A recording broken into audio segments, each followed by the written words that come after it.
Hello everyone, and welcome back to the Spanish Sling, a podcast where we try to bridge the gap between the Spanish and Singaporean companies and encourage economic relations between them. Today we're going to venture into one of the latest sectors that is gaining more importance and recognition, biotech. This is why we welcome today to the Spanish Sling Iván Marcos, Sales Manager at LipoTrue. So Iván, thank you so much for coming here. Good morning, Clara. Thank you for the invitation. Thank you very much, Iván. So in the first part of this interview, we're going to focus on the biotech sector in Singapore.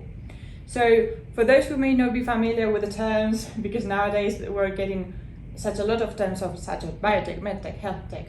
So can you give us an overview of the biotech sector? Well, first of all, we can say that the biotech involves different industries, different areas. No, for example, it's very well known pharma and biomedical, but also there are other important areas. For example, food is very important, or companies in personal care.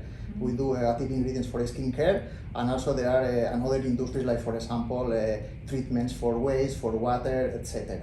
So I think it's important because many of these sectors, they have their own biotech companies that they supply, for example, ingredients, materials, process, etc.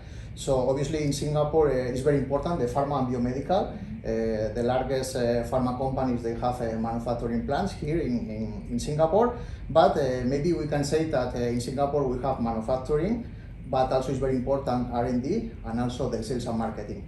For example, we have the pharma and biomedical, we have one area in the west of Singapore, in Tuas, biomedical area, that there are several companies there. So in terms of R&D, we have maybe two main areas, Biopolis and also the Science Park, that there are thousands of researchers. And later sales and marketing, we have people all around the island. No? So in Singapore, we have obviously big multinationals, but also there are many startups and also small, middle-sized companies. Wow, so for me it's really interesting to understand that biotech not only encompasses the pharma companies, but also food, as you said, water treatment and personal care, so different, and that Singapore has this wide ecosystem and so innovative that you have explained all the different tools that you have and the different organizations that you have in Singapore. So we have understand now the sector in Singapore, but I'm sure people will want to know how is the biotech sector in Spain. So what are the main differences, Iván? Well, I think obviously the location, I think is very important. Singapore is very small.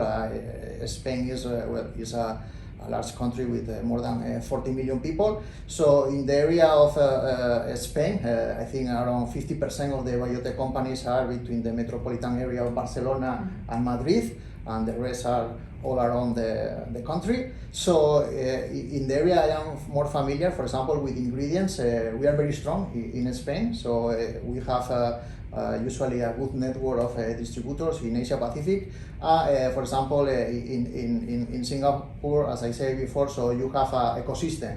So many companies use Singapore like a hub, to sell in the Asia Pacific. Others, they have the headquarters for APAC here in Singapore, or they have different teams, for example, in Singapore, others in China, Korea, Japan, so it depends the industry, no? But I think the ecosystem are different, and for example, we can say that Singapore have a natural market in Southeast Asia, so it's around 500 million people. Our main market usually is Europe, no? For us, obviously there are different competitors in Spain, like companies in France, in Germany, etc. But I think Singapore is like the hub, like the center for Southeast Asia, and some companies also, they are coming from other countries, no? Yes, so different ecosystems, both really interesting and vibrant, and with different targets. Yes. So we have talked about, in the first question, you mentioned something of research and development, some agencies. So in which way the Singaporean government encourages in the biotech sector research and development and this specific sector?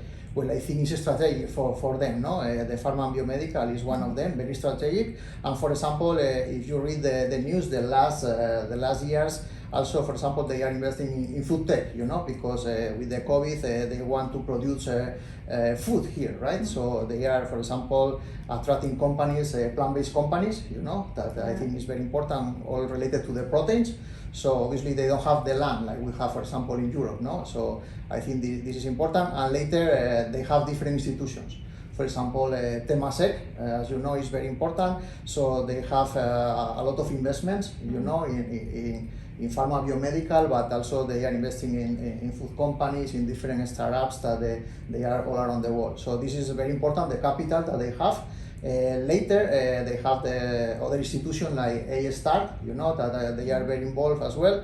And obviously the two main universities, no? The NUS and the NTU, for example, also the Singapore Polytechnic. Mm-hmm. So these three academic institutions, I know, so they have strong collaborations with many companies, with multinationals as well. So I think this is more or less the ecosystem. They have much more institutions, but I think Temasek, in terms of capital, is very important.